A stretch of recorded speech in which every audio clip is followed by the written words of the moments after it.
Hello and welcome back to Darren Doing. I'm Will Hester and I'm joined by the brilliant Ben Bowman. Ben, how you doing, mate? Shit, honestly, shit. Done with England. Yeah? I've got a cold. I feel like England have given me this cold again. Yeah, I'm done. I miss Spurs. I miss Ange. I miss Tottenham. And I'm so glad that we're doing a Spurs pod rather than an England pod because I don't think, as much as I love you and love talking to you, I don't think I could have sat through like an hour or hour and a half. I just come back off we just did the Fighting Cock England pod. And it was funny, don't get me wrong, as it always is, but don't like it. Don't like talking about England. I've just uploaded a YouTube video talking about England if you want to go and watch that. Done some TikToks about England. I can't do it anymore. I can't do it anymore. But if we beat the Netherlands or Czech Republic on Sunday, then it's coming home again, isn't it? Because our route to the final is looking pretty nice.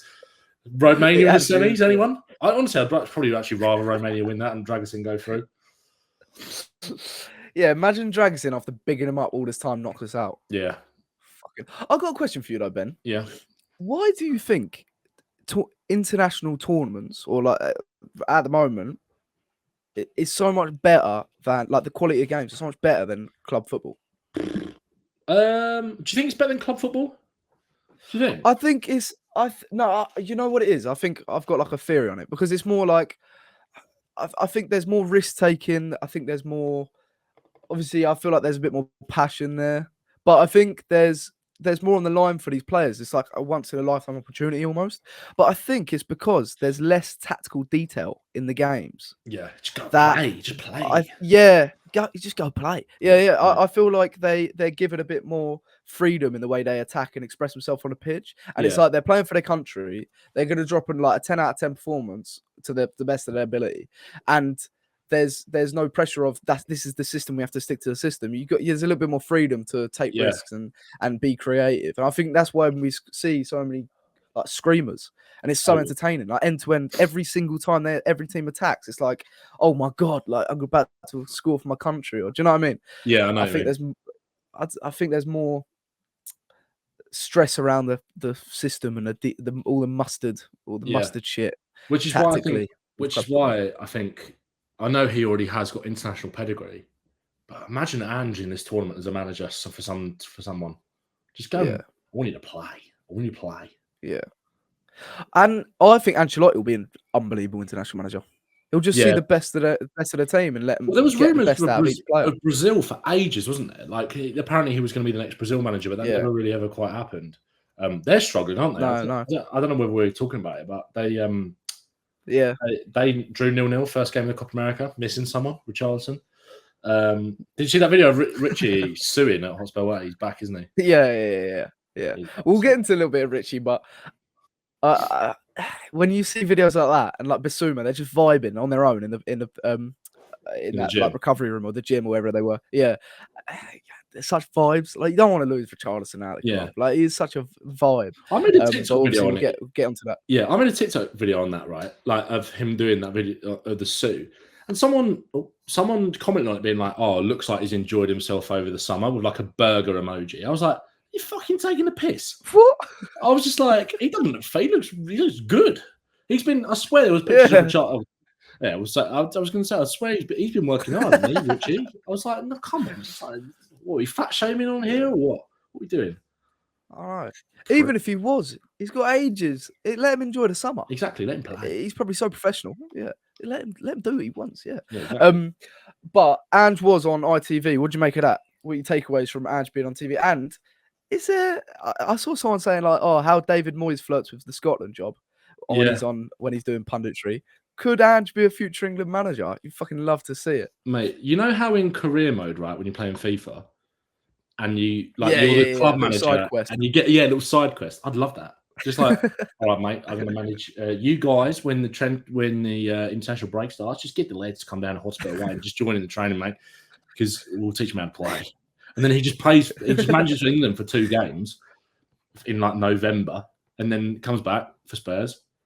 Because then as well, like you could say to Jude Bellingham, it's quite nice here, isn't it? It's quite a good training ground. Quite a good place to. He's a Spurs fan as well, isn't he? Is he? I don't know. Everyone says it. Everyone says. I don't know. His dad. Wait, Phil Foden's a Spurs fan. No, I made that up. Why would you be a Spurs fan? I know. I was thinking that's so out of pocket. Yeah. Apparently, I think his dad is it Mark Bellingham. He played in a Spurs charity match, and he's his agent as well. So maybe we're tapping up for about 10 years' time. Maybe we're just trying to use Joe to get to Jude. Yeah. He was shit last night. So based that performance. Jude, yeah. But to be fair, I watched the game in the pub, so I couldn't really hear what he was saying. I was just admiring him, like in the sun. It looked great, didn't he? Like, looks like he'd been on holiday. He did. I said it to my mates. I was like, that would be, how good of a barbecue lineup would that be? Of Gary Neville, Roy Keane, Ian Wright, and maybe not Mark Pugach, but like them for the pundits. Imagine that, like, and not to stereotype Andrew with the whole barbecue thing, but like, how good would that be? Just blokes enjoying the sun. Who's on the grill? Who's on the grill? Ange, of course, mate. 100%. And I think Wright, he's dipping in and out. I don't think Neville wants to be anywhere near it. No. I think Keane's. I don't know actually. Maybe it is Keane. Yeah, I think it's Keane and Ange. And then Wright's sort of sorting everyone out for a drink, and then Neville's doing a bit of, I don't know, like, I was going to say, he's quite charismatic guy, Neville, isn't he? He could sort of be the host of the, just making sure, just going around chatting, floating around. Wright, he's sort of like, I've made this cocktail, like, and then you've got Neville and so you've got Ange and Keane just on the barbecue, just flipping burgers and sausages, I think. I reckon Wrighty comes over to the barbecue and just comments on how good their meat is as well. They're at the barbecue meat. No, they're not stood there with their dicks out. Oh yeah, exactly. They're looking at them, admiring the meat. Incredible girth on that sausage. He's just thanks, mate. He's just there like, oh, meat's looking great, fellas, and then just like gets the stuff and then like gets the sauces and puts them on the table. just little comments like that. And then Ian Wright just sticks one of those Marks and Spencer's Eat Well stickers onto the sausage. Every time I see that advert, I'm like, hello, Wrighty here. Follow the flower. What is it? Follow the flower. I don't know. Do you know what I'm talking about? He's doing M&S with like their Eat Well range, because M&S are like England's main sponsor, so like they've got all the England players in the thing, and it's like Ian Wright is the thing for it, and like he's like when you go in the shop, follow the flower, and it's like the whole Eat Well thing. Now, someone out there would have got it. Someone would have got it. Yeah. Right, let me know in the comments if you've got my joke. But yeah, right, you're right. It was a shame. I know that was a good. I was going to say, right. You're right though. Right is definitely like coming up to him, sort of going, "Oh, great work, Ange! Like really good. Like, oh mate, those chicken kebabs were lovely. Like he's gassing them up all the time. That's just what Wright does, doesn't it? He's like, he's so wholesome. He's hugging him, tapping him on the back, and Keane's there just like stone face, just grill. Ange's like, "Oh, okay, mate, nah, I'll get him over there. Sort of prawn for you, mate, if you want." I reckon Ange has to take a couple minutes to the side though. I reckon he'll get a bit. Hot. I reckon he'll get a bit sweaty, a bit too hot. He's just like, hey, Roy, can you take over and you go to the toilet? He's got like a hanky just there, he's like fucking dabbing himself, like, fuck me, I'm getting this bit hot. He's a sweater, isn't he? Like he's got like a V-neck t-shirt on where you can see a little bit of chest and like a chain, and he's just got like a tissue, like a tea towel in his back pocket that is sort of meant to be used to like holding a tray because it's too hot, but he's just there, just like fucking like. Just like, I think Roy Keane's the opposite as well. Roy Keane's just like, it's just no drop of sweat on him at all, just so cool.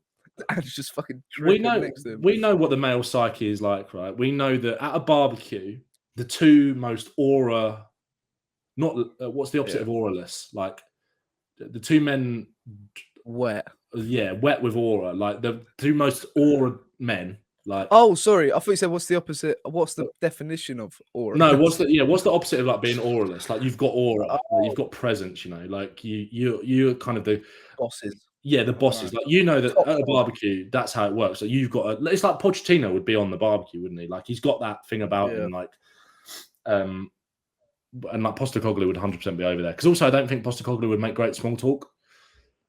No. I think they'd be talking about something either really deep or they're just sat there in silence, just enjoying each other's silence. I reckon they'd be talking about something. I reckon you'd look over at them and they'd just be talking. And it's just like, I wonder what they're saying. Like, I wonder that's true. I think because I reckon they'd fall in love. You looked at like because Wright was Ange was really good on Saturday with because I actually watched that game at home. To get to about what the question was, I watched the game in the pub last night, so I couldn't really hear anything of what Andrew was saying.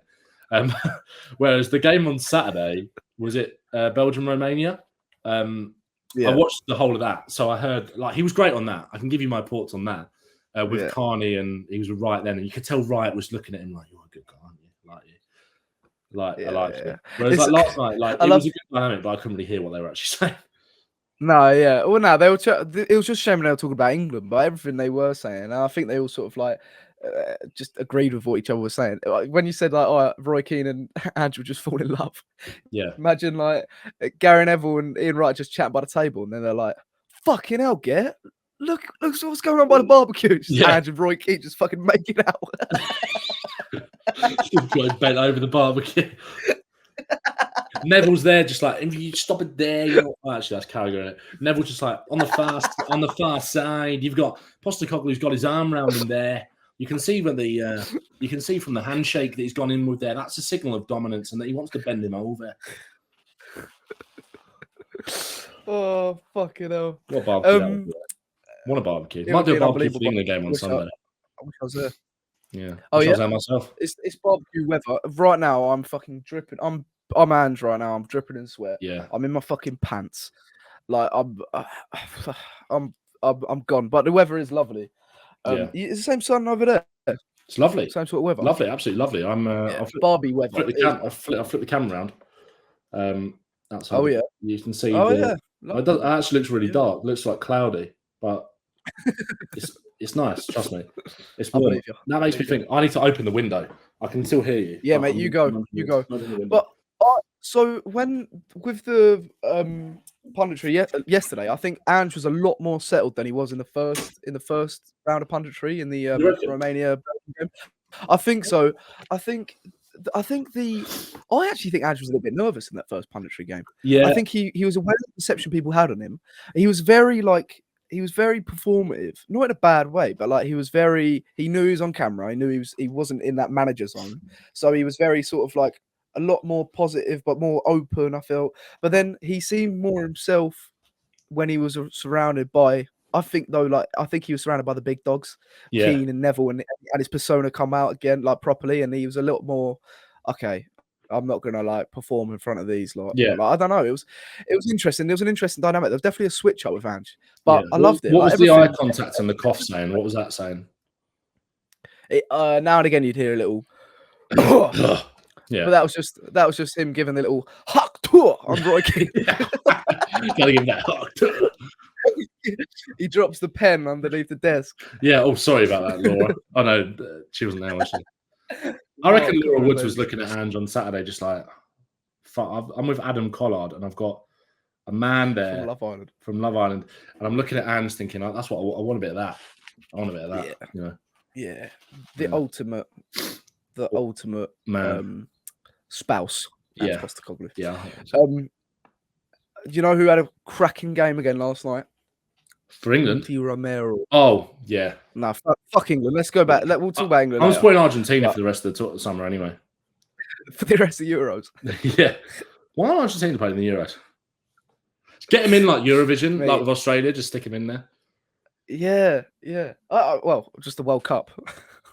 Yeah, good shout, actually.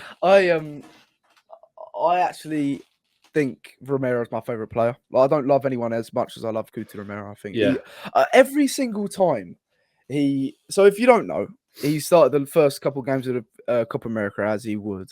They've won 2-0 against Canada, against Jonathan David as well, who we'll get into later. So he scored 1-0 against Chile. Yeah, he did score yesterday. But Argentina haven't conceded a goal yet. And Romero's just been a fucking brick wall. What my question to you, Ben, is obviously Argentina fans have been raving about him. They talk about him in the caliber that Spurs fans talk about him. I think there's a dismissive nature from rival fans towards him. Say we're in contract negotiations with him, what salary demands would you be willing to give him to keep him on a lifelong contract? What's like the maximum? Who is our highest paid player right now? Son. I think it's Son in it for about 200k. I think. Give him that. If I'm not mistaken.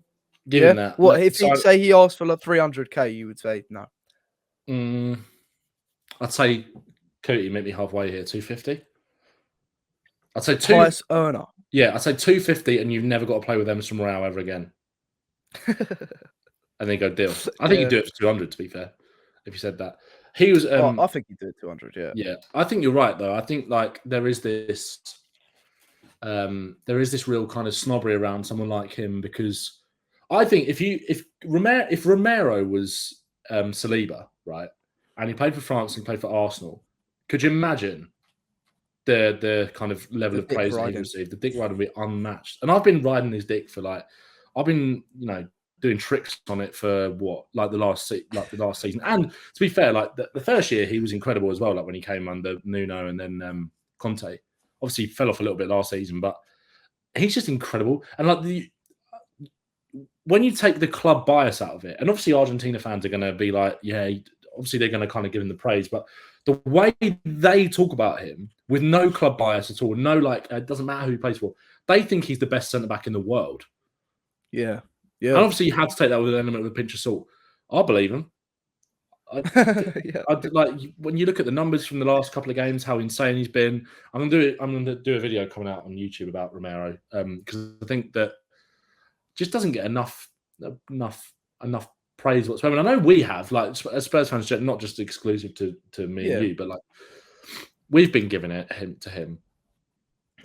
But he, even like that European lad, that Twitter account was getting involved, saying that he's like one of the best centre backs in the world and all this kind of stuff. And talking about his partnership with Martinez, and basically he said the same thing of like, if he played for anybody else, like Barcelona, Juventus, Man City, Liverpool, Chelsea, Man United, Arsenal, Real Madrid, who obviously he has kind of been linked with a little bit, he would get like that. I don't think there'd be a question about him even being world class. I'm not the best centre back in the world, but we're so lucky that he plays for Tottenham. We're so lucky that, like you said before, like I don't think waking up in the morning and seeing a Romero man of the match, I don't think if it was any other player, I don't think it'd make me happier than if it was Romero. Maybe Van der Ven. I want Romero and Van der Ven to do really well. I want them both. See, Van der Ven apparently scored twice in a training game for them today. Yeah, I saw that. Yeah. Like those two, and it's funny how, like, again, as Spurs fans, we kind of have to twist the narrative of like, well, haven't you how many goals did you concede last year? Your centre backs can't be all that. They can't be that good. And we're constantly kind of back for them and they're in their corner, but it's because of how good they are. They're incredible. And I hate having the conversation about who's better. I think it probably is Romero, but like how well they suit each other. And like you said earlier, like seeing them play well for their countries, and obviously Romero does it. Van der Ven doesn't even really start. He came off about half an hour yesterday. But seeing Romero, Coleman's like Southgate. That's why he wouldn't be able to play in that system. Take a risk. What is that? But seeing Romero do well for Argentina just makes my knob so bloody hard, mate. Yeah, the thing is, we really need to get the depth right this summer. We're going to get onto transfers in a minute, but we really need to because we need to give them a little bit of leeway, Romero and Van der Ven, where they're not playing an excessive amount to the points where their hammies are going, they're getting injured. Emerson Royale and Davis coming in at centre back, as well as they did, and Dyer, as well as like they did in to comparison to our expectations, they still let in goals and they still conceded goals that we wouldn't have conceded if Van der Ven and Romero weren't fit. So we need to get the depth perfectly.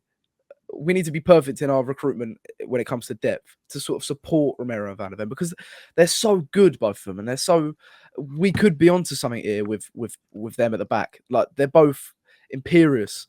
So it's just every time he drops a 10 out of 10 for Argentina and the world knows about it, it makes you so fucking happy, because he doesn't ever get that respect shown when he plays week in, week out, and he's still unbelievable when he plays week in, week out for us. It's validation, isn't it? That's what it is. Yeah, like it's exactly. validation for like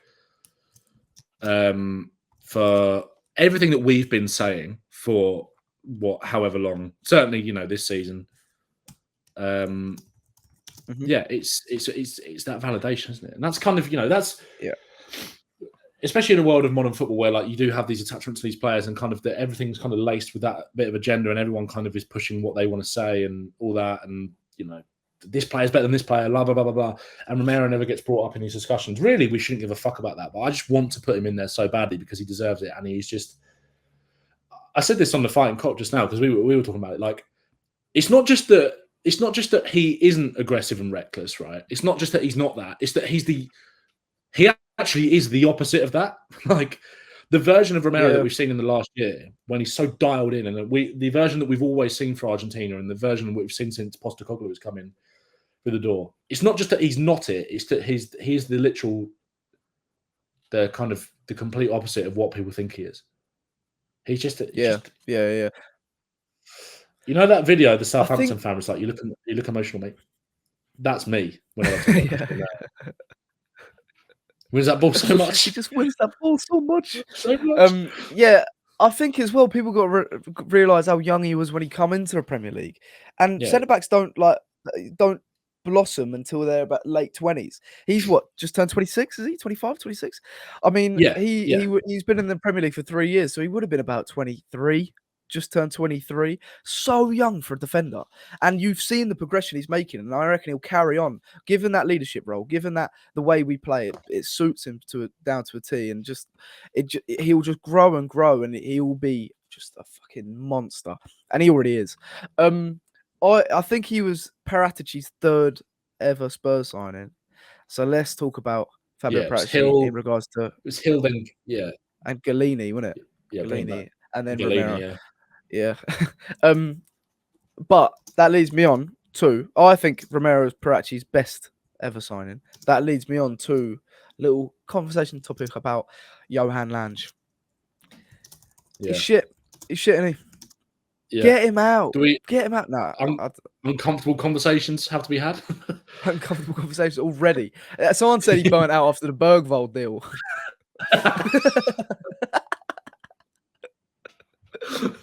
Yeah, bro needed a holiday. Yeah, he's fucking tired. Look, there is obviously a plan there, because Ange has talked about there's a plan that he's happy with, and then since then he's gone to the training ground, had these meetings, or he's supposed to. But like, what are your thoughts on Lange? I'm just going to say Lange. It might be Lange, but I'm going to say Lange so far. And do you think the forwardness and the aggressive nature Paratici went about his business is making it really hard for the fan base to adapt to this sort of change in the way Lange operates? It's nothing's public, whereas Paratici, it would be worldwide news that he'd be looking for 5 players. This is plan A, plan B, plan C, whatever, and he'd get it done. And you'd be like, oh my God, how's he had that pull? And with Lange, it's the complete opposite. Do you think that's making it harder to sort of accept as we head towards the middle of the Euros, and there's no links, there's no solid links? Yeah, I think it is, but I also think people just got to grow up,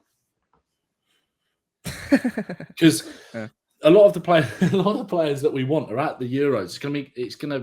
Or if you believe, or like someone like Jonathan David who's at the Copa America, like a lot of these players are playing football, and those deals are just not going to happen until they happen. Do you know? It's one of those, and I kind of, my point of view, and I don't know whether it's just glass half full approach or what, because of course you want to see movement, of course you want to see solid links, but I think we have a rough idea of the players that we want. I also think that we're at a point under Postecoglou where we know the way that we want to play. We know the sort of players that we want to bring in. And I think this summer is about, we've done some really good squad building over the last year. More of that needs to be done in terms of some depth. But also I think this summer is about sprinkles of quality. And like an Eze or a Williams or a Tony or something like that, are ready-made players. So for me, I know it's frustrating, but you look at those deals, for example, take Aberi Eze as one of them, right? For me, that takes as long as it takes. You don't need Aberi Eze to... I suppose Eze is maybe a bad example, actually, because if you're going to ask him to come in and play on the left, then ideally you want him in a pre-season to say, right, this is what we really need you to do. Yeah. Whereas, say, flip it on its head and say it was Nico Williams, for example, who it probably won't be. Like, I don't actually think he's going to leave Bilbao full stop. No. But say for example, it was him, then that sort of pool of players that you're dipping into now, you're identifying players that are perfect. You think are perfect for the way you want to play. So if Nico Williams was to come into Spurs and doesn't have a pre-season and comes in the week before the season starts, that's really not a disaster because he's an impact player who knows exactly what he wants to do because Spurs have highlighted him as that player to solve a problem in what they want to, how they want to play. Whereas Eze, as much as I think Abere Eze would be an amazing signing. I've kind of nailed my cards to the mast on that one. So there's no going back now. That it is a bit more, and I don't think it is in as a whole, but it's more square peg round hole than Williams, isn't it? Like it kind of is that in a way. Like more work will need to be done to make Eze the player that you want him to be in the Tottenham system. But even with Eze, he's got enough quality where it doesn't have to. Like it's not going to. There shouldn't really be as much of a bedding in period as we were expecting last summer from the likes of Johnson and Van der Ven and who else did we sign last summer? Fucking Vicario's a goalkeeper, so it's not really too much of a thing. But like, obviously, it doesn't come in. Yeah, exactly. Players like that where they're younger, more of a bedding in period is needed. This is the way we want to play. No player had played that style before, really. Like it was a whole new approach for the whole of the team, and it kind of James Maddison was maybe a good example as well. The fact that. Again, someone who doesn't need a bedding in period because they've got the quality, whereas the other ones kind of do. And the Prem experience as well. Yeah, and even like Ivan Toney. If Ivan Toney signed for Tottenham, and again, we'll come on to the links because Spurs are kind of distanced themselves from that a little bit, but I've got a theory on that. And I don't know if you feel the same, but Toney is one where it's like, if he comes in the day before the season starts, is that really a problem? If he's who you want, Tony's good enough. He's got a proven Premier League goal record. Yeah, exactly. Unless it was another striker. If it's another striker that is younger, say it was Jonathan David, for example, you're going to want him in the next couple of weeks to go, right, this is what we want you to do. Like, again, he's got a proven goal record, of course, as well. Got a really good goal record, but a bit more inexperience no experience in this league. So that's kind of where I'm at. I get it's frustrating. I get that people are, but it's kind of symptomatic of like what football Twitter is, isn't it? Like, people want to flip things on their head and say, well, Lange loves to work in the dark is his excuse for doing absolutely fuck all. It's like, I can't imagine they're all sitting there on their hands, twiddling their thumbs at Hotspur Way going, who should we sign this summer? I'm pretty sure there's a very strong plan in place for what they want to do. It's just about actually executing it. Yeah, I think people just are missing that dopamine hit. And England's playing so shit. And I know not like a fraction of our fan base is England, but obviously you've got these distractions and there's people are missing Ange Ball, missing that dopamine of watching such an exciting team play football, and the idea of adding to it and adding to our sort of armory is so exciting. We just want that dopamine hit, and there's not like absolutely nothing, talks, nothing. It's always we're interested, we have looked at, and it's painful, but you just got to take yourself out of it and just think, we've got about a month or 2 months left of this window. Just take it easy. But the thing is, mate, it ain't even July. It ain't even July yet. Yeah, exactly. It's the last week of June. I'll ask you the question. And when I say you, I don't mean you. I kind of mean everyone. Like, what have Arsenal done? What have Man City done? What have Liverpool done? What have they're looking at? They're interested. They're thinking about that. That's what they haven't signed anyone. Nobody other than Chelsea, who they're not even getting to that fucking PSR. No. Bullshit. Yeah, exactly. Can't be the PSR team. It's just like it's not worth talking about because it's fucking yeah. But they're the only teams doing things because they've got to sell the players, and that means that there's the only clubs that are doing business are the clubs that are doing business with each other. That's kind of what it is. So, and also like I'm not, Spurs are nowhere near as far down the line as Arsenal or certainly Arsenal. I was going to say Liverpool, but they've just started a new era, so it's a bad example. As Arsenal in terms of implementing that style and all those kind of things. But we're getting there. We're on that path under a manager that it doesn't matter that we've only been in this project a year. At least you can see the long-term strategy. So we're kind of at a similar point in terms of like, right, we know what we are as a club. We know how we want to play. Let's just add these little bits to it. So I'm not stressed. Don't get me wrong. Like I've got this nagging thing in the back of my mind that it could be an underwhelming window. But let's cross that bridge when it comes, I think. Yeah, exactly. There's no point stressing out right now when we don't actually know anything. Everything's everything's so hidden. And actually, is that a good thing? Because there will be like a quick bomber where we're not expecting it, and we sign someone out of the blue, and that's exciting. And also, the fact that there's no leaks shows that we're going about things in a efficient way. No, I don't know. Yeah. I think I was going to ask, like, do you think the Copa America and the Euros is a justifiable excuse for the lack of transfer activity? But I feel like you've answered that in what you just said. But absolutely, I'd be so annoyed. Yeah. But and I was going to say I'd be so annoyed if this didn't happen, but it obviously is happening because this is how football transfers work. There will be background movement going on with the agents, the clubs, little contacts, trying to build relationships before you go for a deal. That's how it works. So all this stuff's going on, and we're just having maybe we're going for nice meals with agents, maybe we're contacting agents, all this stuff in the background, which isn't in the public eye, and then. And by the time people come out the Euros, we're ready to do deals quickly. That's how I can imagine us working if we've got that plan in place, which is how every club goes about it. You always start with just niceties, trying to get on the good side of agents, players, representatives, and representatives of the clubs that you're doing business with. So, yeah, sometimes it's just different to Paratici. Paratici was just we never had anything like that before. That was so out of our we were so out of our depth in regards to he was so used to working with the biggest clubs in the world, and we weren't used to being linked with someone every day, because that was the way Paratici moved, and we've come out of that. And look, I'd wish I was still back there because the dopamine hits 24/7 were ridiculous, but we're not, so we just have to kind of accept it and just be patient, I think. So let's get into the links then. So Eze.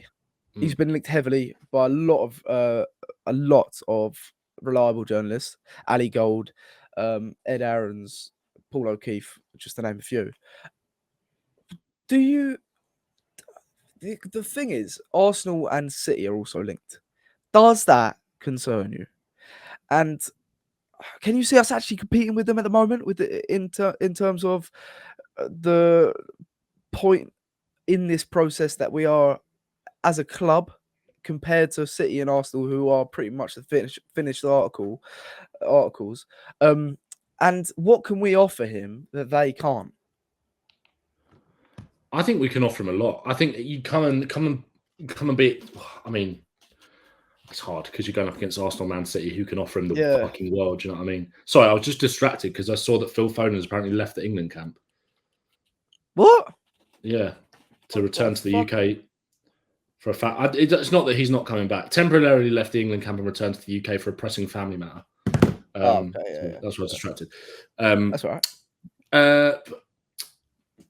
So what can we offer Eze that City and Arsenal can't in negotiations that would appeal to him more so than City and Arsenal, who are the best teams in the league? Unfortunately, vibes, and not too fucking tactical dweeb managers. Freedom.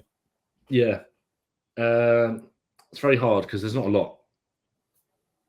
I think it's literally just the CAA base agency, and like what I just said in the previous point, this tapping up would have been going on for so fucking long. We've liked Eze from QPR days. Yeah, we're so closely linked with the agency. Son has been sort of just grooming him a little bit in a nice way. Just every single time he sees him, big smiles. Yeah, nothing dodgy, nothing cynical. And yeah, just being really friendly. They look like they have a nice friendship and nice rapport already. Every single time we play them, there's hugs and there's chats and there's hands over the mouth whilst they're talking. And these little things I think may give us the edge. Yeah, but it's just they can offer so much more in wages. They can offer Champions League. At the moment, they're more likely to compete where they are as clubs. What can what can we offer? Europa League? I don't know. I mean, that Europa League trophy. Yeah, I don't know. It's going to be really tough. It's going to be really tough. I saw today, interestingly, that City were linked with Dani Olmo. So maybe that suits them. I can see that suits them. Dani Olmo's been really good. He was really good I say he's been good in the Euros. He's actually not played that much, but he was good in the game the other night against Albania. And I think maybe that could then distract them and say, oh, potentially someone like Omar over Eze. You could just see Eze suits City so well in terms of the way that they play, in terms of being that. Because I said it for England. I think that like Eze can be Grealish. Like for me, Eze is Grealish for England now. Not necessarily all the time going forward. I think Grealish was quite unlucky to miss out, to be honest. But that role, and I think that transfers quite nicely to City, and also for the way that Arsenal play, it transfers over quite nicely to them as well, because we know that Mikel Arteta, all he does is just copy what Pep Guardiola wants to do. Just copying Pep, mate. Just copying Pep, mate. But again, Eze in that kind of progressive right 8 for Arsenal, even as a winger. It's quite ironic, though. Someone messaged me the other day and was like, as an Arsenal fan, and was like, I find it quite funny how Arsenal fans were looking at Spurs trying to sign Eze, saying that doesn't fit as a left winger. But then we think our left wing problems have been solved because we're now being linked with Eze. So it's a funny one in terms of how they feel like he suits them. I think he suits them as more of a number 8, but because it doesn't feel like Arsenal are going for a striker. And I think, this isn't an Arsenal podcast, so I don't want to give them the help. But I don't think they need a striker. And it's kind of a bit like Tottenham. Do Tottenham need a striker? I feel like we do maybe more than them. Around the striker. Yeah, that's kind of how I feel. And it's like, I feel like Arsenal are actually in a similar position. And yeah, it would break my heart if Eze went to Arsenal.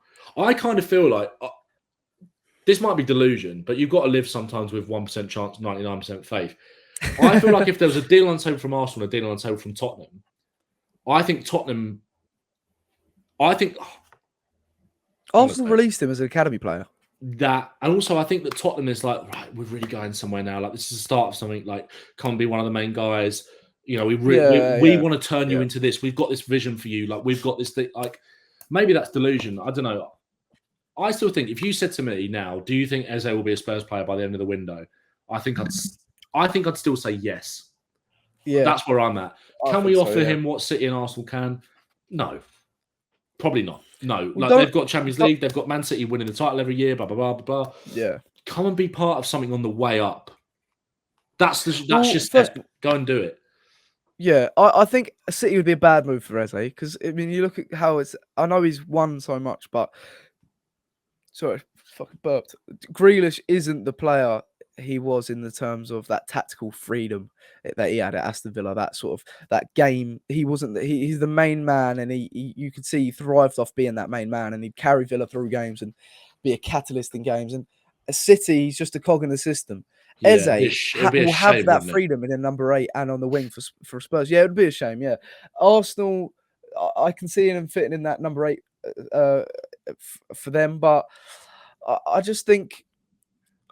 I don't know. Yeah, it's delusion, but I think he'd choose us this summer. I think we've been tapping him up for so long. I think the relationship with the agencies, there'll be a pull from both parties to get it done. And yeah, exactly. I think you're right as well. If there's a deal where we're so close to getting the deal done, and then Arsenal come in and as a snakes and CAA based snake Spurs by taking him to Arsenal, that could damage a really strong relationship there, where with there's constant deals go. Yeah, exactly. So maybe the agency look at it and think it's just perfect for this continuation of this strong relationship where our players are getting good deals and so are the club. Yeah. So I don't know, but don't forget as well, Man City have got that. I'm not going to pronounce his name, but he's the Argentina attacking midfielder, that wonder kid that shone in the under-17 like World Cup, and they've got Savio coming from Girona. So they've got deals coming in Eze's position. They may add maybe if De Bruyne goes Saudi, I don't know. They might have to add in the midfield, but I think Arsenal would be our main contenders. But I think agree. Yeah, that would damage a relationship there. I think you are right though in terms of like it feels as if Spurs have grafted for this one. If you believe what you read, it feels as if Spurs have been grafted. I think so. And yeah, I do think people forget in terms of the transfers, like putting that work in is important. Massively. And I think that, I think the biggest stumbling block for Spurs is the release clause. The release clause helps Tottenham massively in a funny way, because people keep saying to me, my TikTok comments have kind of been inundated with people saying like, or when I've been doing a live and things like that, saying, well, you know, there's no chance that Palace would want to sell Elise and Eze in the same summer and all this kind of stuff. It's like, that's nonsense, because Yeah, they've done really well, Palace, to protect the value of the players, but not protect their future necessarily, because the way that they have both shone has justified the release clauses in their contract to a point where you're going to attract interest from top clubs. Yeah. Someone could easily go and say, right, they're 60 million. Like that they've protected themselves in getting the value out of the players, but they have left themselves open to Eze and Elise both leaving in the same summer. I think they're going to be focused on making sure that they don't lose Gahey, Eze and Elise in the same summer rather than losing Eze and Elise, because look at the transfer business that Palace are doing. Fabrizio Romano this afternoon bid for Joe Bellingham. Kamada's obviously come through the door. They're looking at Antonio Nusa as well. Yeah, it feels like great signings as well. Yeah, really good sign. And it's exciting. If you're a Palace fan, it's like, okay, right, yeah, it's really frustrating that we're going to lose Eze and Elise. And this isn't patronising. This isn't saying that, yeah, this is how you should feel about it. You should be excited, because you're going to be gutted to lose Eze and Elise if that does happen. But they're building in the right way, that if they lose those players, then okay, we start again and we go with a manager. Yeah. If they would be so much more pissed off about losing Eze and Elise in the same summer with Roy Hodgson as the manager compared to losing Eze and Elise in the same summer with Glasner. I kind of feel like that's almost, it's made a massive difference, the Glasner thing. Also, in terms of their approach to the recruitment, the players that they can attract, that coupled with the players that they will want to be looking at now. That I'm sure there's probably not a single Crystal Palace fan listening to this, so fuck them. I do love Crystal Palace, but I don't want it to come across as like that's how you should feel. But to me, I think Palace fans would feel more comfortable about it given the trajectory of where they're going under Glasner and the sort of players that they're looking at. And money up front, 100%. And money up front helps them so significantly as well for the now and the next couple of transfer windows, because they have that straight away in the bag. Yeah, what is it? The release clause is supposedly 60 mil plus 8 million add-ons. And although I don't think they'd expect all of the money to be paid up front, I think a significant chunk of it would be. Which, bulk, say if the release clause is 60 million and Spurs go, right, there's 45, there you go, or whoever does that, they would surely say yes to that. Yeah, but that sounds so simple. But football clubs are worked on finance, and there's always money going out every single summer in instalments from deals we're probably still paying 5 years ago. Fucking Paulinho. Yeah. Just also, like little 2.5 mil every now and then. That's how deals work. So 45 mil up front is huge. That's a whole transfer. That's a transfer budget. And also it's Levy and Parish. Fucking hell. I'd hate to be in that room. I'd rather watch fucking paint dry than listen to their negotiations. Could you imagine the sexual tension in that room? Yeah. We just love getting the best money for our players. There's so much tension in there. There's so much pressure.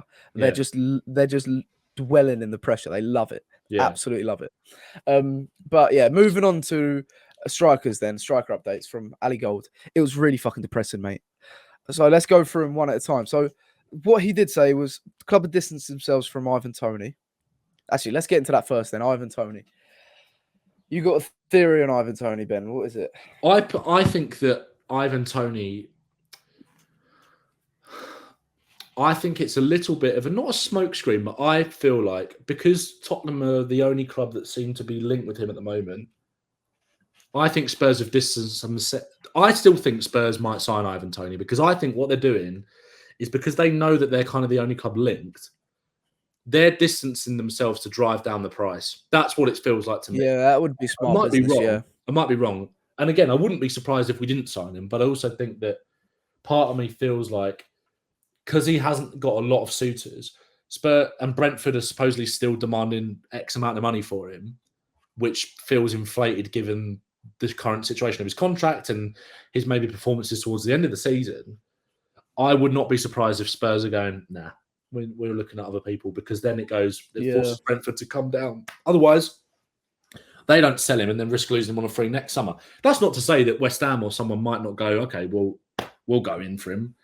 But or maybe I could. Would he hold out for something bigger than that, though, Ivan Toney? Yeah, I think. I don't think he'd. I think it'd be actually a really good move for him, but I think you're right.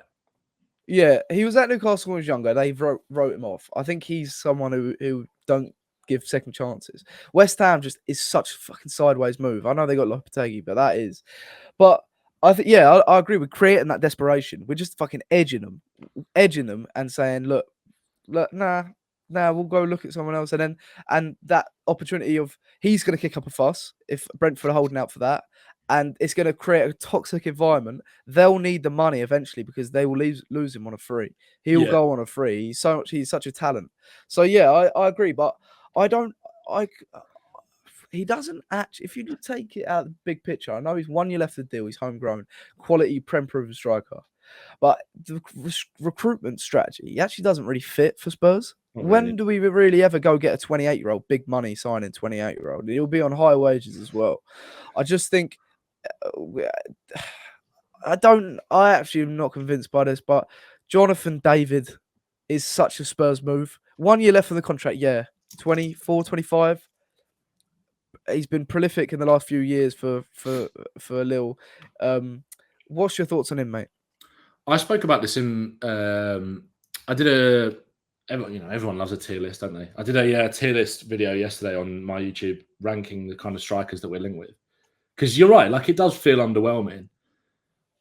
I've come round to the David thing a little bit more. I'll be honest. I actually have, because only on almost like not one condition, like it's a fucking but I think he's the perfect striker to sign if we're going to keep Richarlison. Yeah, I agree. Yeah, massively. I think that makes more sense than any other deal if we're going to keep Richie. Because of the price, allows us to maybe spend big on another attacker as well. Yep.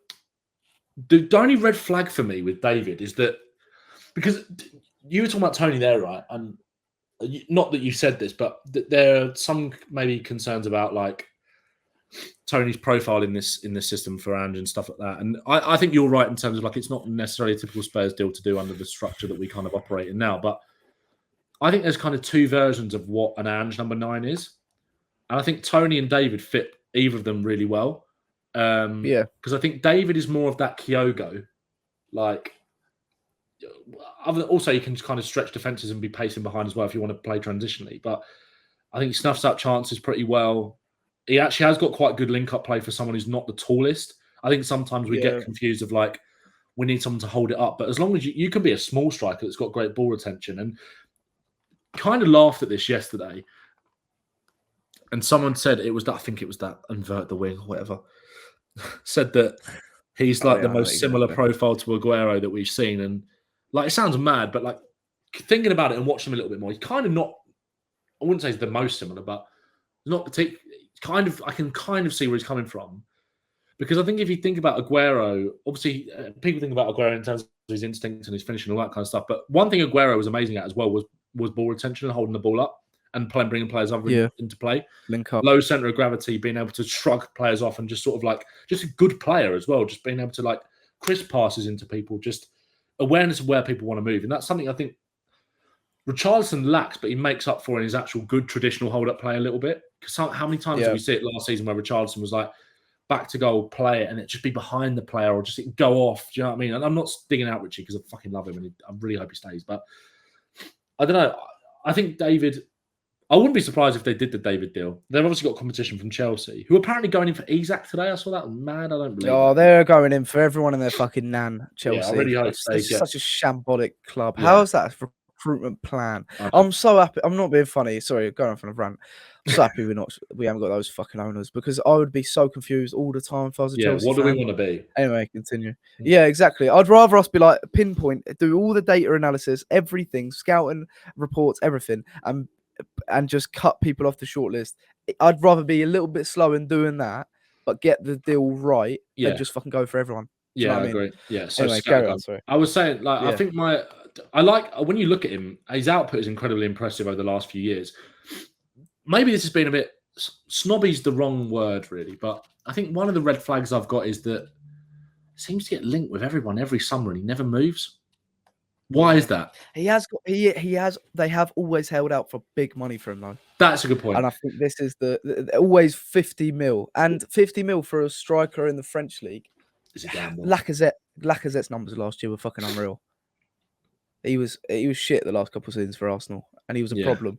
And that's the other thing. The only thing about David as well sorry, I cut you off, but that his best season for Lille when they won the league, and when Pochettino went to PSG and they couldn't win the league and Lille won it. It was him and Yilmaz playing big man up top, and that's my worry because he will be quite isolated a lot. He will be.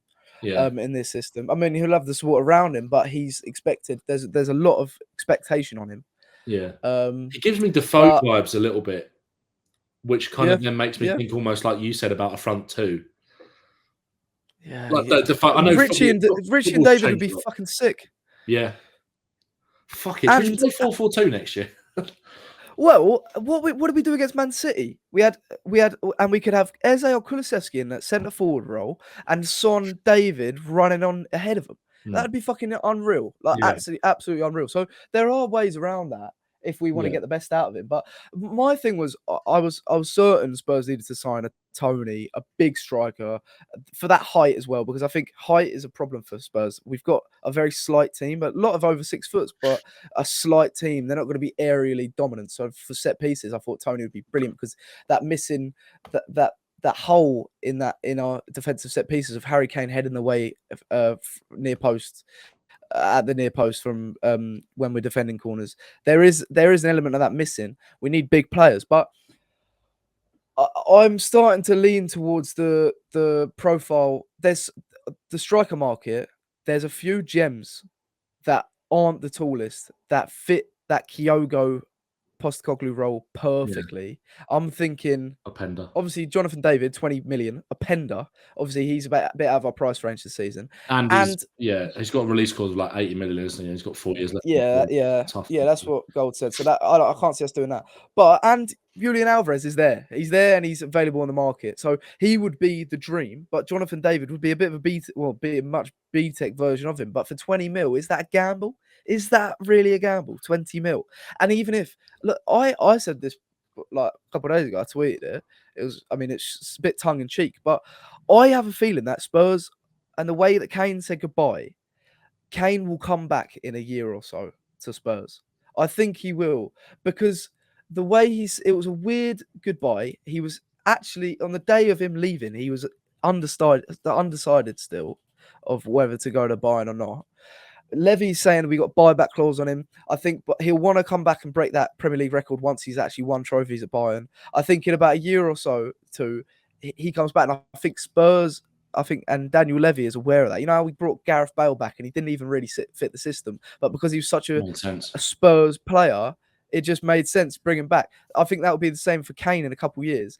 And you haven't gone out and splashed massive cash on a striker. But obviously, also, an Openda, an Alvarez, a Jonathan David would actually go well with the balance between a Harry Kane type striker and them in a couple years' time, and the age profile as well. It works out, but that was just my thinking. Because why wouldn't we be going out and replacing Kane with a guaranteed goal machine? Like, do you know what I mean? I don't know. Yeah, I hope you're right. I don't want to be. As well. I don't want to play devil's advocate, but like. Have we got to move on from Harry Kane now? I think we do for the time being, but I guarantee it'll be coming out in a couple of years that he's coming back to the Prem and Spurs. Do you reckon? Spurs are going to get him. I just think it's almost written in the stars. I don't know, because I don't actually think he suits Angeball, but he is just a prolific striker, so it would. I guess you could squeeze him in, it would work. But I think I know what you mean, and. Again, he's in his 30s and he's massive wages, but think of the shirt sales. Think of all that shite like that Levy would just be wanking over. I actually bought my ticket for the Tottenham Bayern game today. And oh, really? Did you? Yeah. I wonder if it full time or something. Just gonna go. I haven't signed a striker yet. I'm just gonna stay here. Just doesn't get back on the bus. Like the Mourinho thing from the Mourinho thing from the Champions League final for Inter, where he was like crying, saying goodbye to was it Materazzi or someone? Yeah. Who was it? That's going to be Kane to Nagelsmann, just being like, I'm staying here. I'm sad. I'm sorry, but I'm staying. He'll fall in love with us again. Yeah. The thing is, though, okay, it does sound ridiculous, but can you ever you can see Harry Kane come back to the Premier League? Yeah, surely he comes back to the Premier League and tries. It's the ambition of him that he wants to have that goal scoring record. Can you see him at any other club than Spurs? No, that's a good point. Do you know what would kill me if he went to someone like Newcastle? Could you imagine that? Yeah, fuck off. That would be sick. Off. I reckon maybe United or Tottenham, but I think it'd still be Tottenham if he did come back. Yeah, I think you're right. Yeah. I think Harry Kane doesn't come back to the Premier League without coming to Spurs, I don't think. Yeah. Yeah, I kind of agree. No, I don't know. There's another striker that would suit our system well, actually. I don't know what his hold up is, but this is in regards to if we don't sell Richarlison. Karim Konate from RB Salzburg is a very good young up and coming striker, and I think he'll grow into his body a bit more and be prolific. I mean, he's a bit more of like a winger / striker, but actually, we've heard that that's the sort of profile we'll go for. So I don't know. I think he'd be like a really good option, but I don't think fans would be happy with him because he's a bit unknown. But he'd be cheaper. He'd be in that sort of David price range. So I don't know. It depends if we keep Richarlison. I would love to keep Richarlison, but if we could bring in a Julian Alvarez type player, then he's got to go. Ivan Toney. So we go back. Richarlison's got to go, because he's not fit enough. But I think I said before. I think David is the perfect. Yeah, I think David. If you're going to keep Richie, I think David actually does make sense. I think so. Nice balance between the two as well, because Richie is a really good sort of header of the ball as well. Yeah. When we need that presence in the box against big defenders, his movement is excellent, and his head is not bad. Why no Xerxes then? Sorry, I think that's quite disappointing. I said it in my video yesterday. I think that's, you can't call it an oversight because Spurs have obviously scouted him. Yeah, cool. Ali Gold said it, didn't he? He was like, they have looked at him, but it's not thought to be someone that they're wanting to pursue at this time. Obviously, it seems pretty cut and dry that he's going to Man United as well. But I think that's a real shame. I really like. Is he a presser though? No, probably not. I don't think so. Whereas someone like, I mean, again, we're obviously not signing a Pender, but like when you look into a Pender in his game, like he's literally I think he would be the perfect striker in terms of his off the ball work. I think I said it in the video. I think like I think he won like nearly half of his duels as a striker, and also like the thing about a Pender is that he has done it in a league that is very physically comparable to the Premier League and a league where a lot of players have made transition from the Bundesliga to the Premier League. So I wouldn't be worried about it. Whereas Xerxes, I think it's a bit more of like, I think it's a shame, but I'm not really going to lose any sleep over it. I don't think. No. But that said, I think he will do it well at Man United. I think he'll also like. Sorry to go off topic. Why are they signing him when they've got Højlund? I don't get that. So I think they just want some competition. Yeah. Like I don't know what it is. I think it's probably quite good for Højlund as well. No, actually, fuck it. That does make sense. I don't know what I'm talking about. Xerxes, but they're still in for Tony apparently, Man United as well. And actually, really, we'll finish off on a couple of things. Well, if they don't get Xerxes, but I think Xerxes. So what happened? I think Xerxes was close to going AC Milan, but there's an agent fee or something like that going on that they don't want to pay, and United are just maybe willing to do it. So I think that's sort of one to like keep an eye on. But United are linked with Ugarte from PSG. I think he'd be a perfect 6. And just go back to last season when we were linked with him. He was in the 99th percentile for tackles and interceptions in Europe. I'm pretty sure, and with passing as well and progressive passing, he was up there as well. I just think he'd be a perfect sort of option besides Basuma, and I don't think he'd be too expensive. I think he'd be around 45 mil, I'd say. I don't know. This PSG don't really seem to fancy him, but I think if United are going in for him, I don't understand why Spurs aren't. Yeah. I don't think Spurs are looking at a 6. I really don't. I don't think they want one. I get a feeling that I think the 6 market's very, very... It's short, innit? It's very short, and they're very expensive. Yeah. And also, like, if there's not... I mean, the one that you feel like Spurs should probably go for is Paulinho, but because there's a lot of almost hybrid 6 and 8 sort of players that maybe haven't figured out what they are, like someone like an Onana yet. I don't. What do you think of Banana from Romania in this game against Romania? I thought it was okay. I thought it was quite good. I think he looks good with who's the guy alongside him? Fucking Mangala. Oh yeah. He looks good with someone there with him. He made a couple of mistakes, but again, it was more just on the ball. Like he gifted. I think it was it Romania got a chance? I think that was from his back pass in the second half. Okay. I thought it was tidy. He's a pivot player for me. He's not a 6. But again, Anana's 21, man. Like he's physically a monster. He has got good passing ability. If we signed Anana, I'd be like, okay, right, let's see. I wouldn't be against it, but he wouldn't be my first choice. But then again, it's like I don't know. There's not a first choice midfielder out there. There's certainly not. The first choice 6 is Paulinho, but he's obviously going to go to Bayern, probably. Isn't he? Yeah. Probably will he's set on that. Yeah. And again, like kind of you said about Tony, is he the age profile that Spurs will? Nah. Yeah, fuck knows. I don't know. I just don't think we're going to sign a 6. I really don't. We're linked with Edison, and he's a bit of an 8-6 hybrid, isn't he? Yeah, from exactly. Atalanta. I think that's Would he be a good fit? I think so. I quite like the look of Edison. I think he'll be quite a good fit for us. Yeah, I'd be fine with that. Liverpool as well. Yeah. Do you know what's interesting? The United situation with Jean-Claude Todibo from Nice. Obviously, he was our main target in January before we signed Dragusin, and we need we're going to go for a centre back that can play like right back if Emerson leaves. I think we might go back in for him, because he's not allowed to go to Man United because of UEFA rules. Both being in because they're both owned by Ineos and they're both in the Europa League. So I wouldn't be surprised if we go back in for Todibo. I really wouldn't be. Geertruida we linked with, not a bad shout. but he looks like he might be going to PSG. Yeah, I love Geertruida. The links to Geertruida seem pretty solid, but from the Spurs perspective, but it's also like I think was it Plettenberg that was like PSG went for him, and obviously he's quite reliable, so I wouldn't be surprised. But he'd be great. Geertruida would be great for Tottenham. It would be really good. Yeah, cover the whole back line. Ben, you've been a legend as per. I'm fucking sweating my tits off. I'm gonna have a cold shower. It's so in it. This might be too hot. Like, where can people find you, mate? If you don't know already, because you definitely do. I don't know. What the fuck are you doing if you don't know, Jamie? YouTube, Ben Bowman, TikTok, Ben Bowman. I hope you appreciate the fact that we just binned off the England pod as well, by the way, because I don't think you wanted to listen to it. Fuck that. Yeah. I think, we all wanted a bit of Tottenham back in our lives, and we made the decision this morning that, we said that we were going to talk about England for a bit at the end, but one word summary of last night? Fucking shit. Shit.